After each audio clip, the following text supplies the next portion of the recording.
नमस्ते। और आप देख रहे हैं पर्जन्य भारत और हमारे साथ हैं उत्तराखंड के पूर्व मुख्यमंत्री विजय बहुगुणा जी। तो सर, सबसे पहले तो आपको होली की बहुत बहुत शुभकामनाएं। और आज जैसे होली का पावन पर्व है, तो आप हमारे क्षेत्रवासी देशवासियों को क्या संदेश देना चाहेंगे? होली का पर्व है, बहुत ही शुभ अवसर है हम सबको प्यार बढ़ाने का, आपस में भाईचारा बढ़ाने का और हर आदमी के जीवन में रंग हो।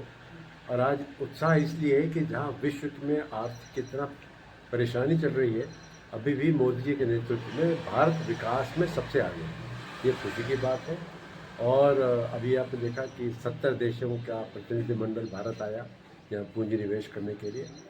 तो हमारा देश का भविष्य उज्ज्वल है, प्रदेश विकास कर रहा है और मोदी जी के नेतृत्व में भारतीय जनता पार्टी सरकार वो सब वादे पूरी कर रही है जिन्होंने उन्होंने किए। और उत्तराखंड सरकार द्वारा जो भी विकास कार्य चलाए जा रहे हैं, तो वो कितनी प्रगति पे हो रहे हैं? आप इस बारे में कुछ जो हम जानकारी लोग दें। पिछला चुनाव लड़े थे, हम लोग कुछ वादे किए थे जी।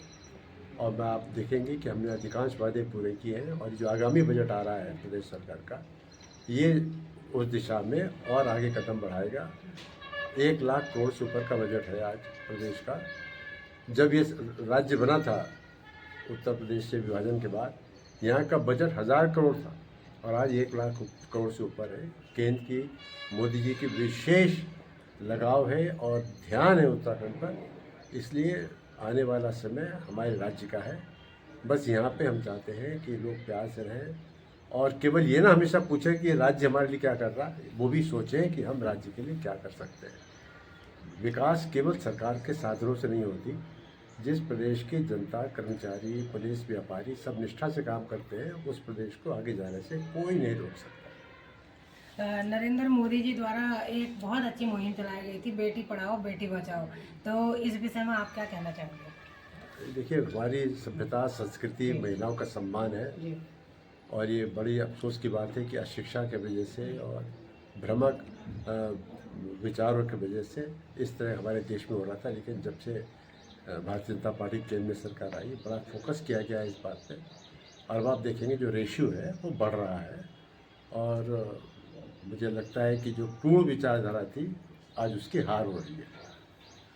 और जैसे कि हम फील्ड में लगातार बने रहते हैं, तो जनता जनार्दन के बीच हम रहते हैं, तो जनता जनार्दन का मानना है कि जिस तरह फिंगरप्रिंट्स का हर जगह उपयोग किया जाता है, आप राशन ले लो, आप पेंशन ले लो, आप खाद ले लें, तो उत्तराखंड के सबसे बड़े लोकतंत्र के अधिकार यानी कि वोट डालते समय भी इसका उपयोग होना चाहिए। वहाँ पर डिजिटल फिंगरप्रिंट सिस्टम लगना चाहिए, जिससे कि निष्पक्ष वहाँ पे वोटिंग हो सके और उसका निष्पक्ष परिणाम आ सके। तो इस ये बारे में आप क्या कहेंगे? देखो, चुनाव की निष्पक्षता को लेकर के कभी कोई भ्रम नहीं है। जी।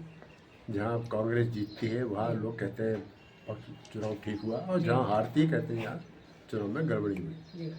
वोट चोरी इतना चिल्लाया राहुल गांधी ने और बिहार की जनता ने उसको नकार दिया। जी। सुप्रीम कोर्ट इस मामले को कई बार जांच चुकी है कि जो इलेक्ट्रॉनिक मशीन से वोटिंग है, जी। इसलिए स्वतंत्र है कि नहीं और इसमें कुछ फेर बदल तो नहीं हो सकता। जी। और सुप्रीम कोर्ट ने विशेषज्ञों से राय ली, इलेक्शन कमीशन से राय ली और अंत में ये पाया है कि जो हमारी वर्तमान चुनाव प्रणाली एकदम ठीक है। हमको अपने प्रणाली पे विश्वास करना है, लेकिन कांग्रेस हमारे हर जो इंस्टीट्यूशन है, चाहे वो सुप्रीम कोर्ट हो, चाहे इलेक्शन कमीशन हो, सब पे निराधार आरोप लगा के और जनता में अविश्वास पैदा कर रही, जो लोकतंत्र के लिए अच्छा नहीं। आपका बहुत बहुत धन्यवाद सर।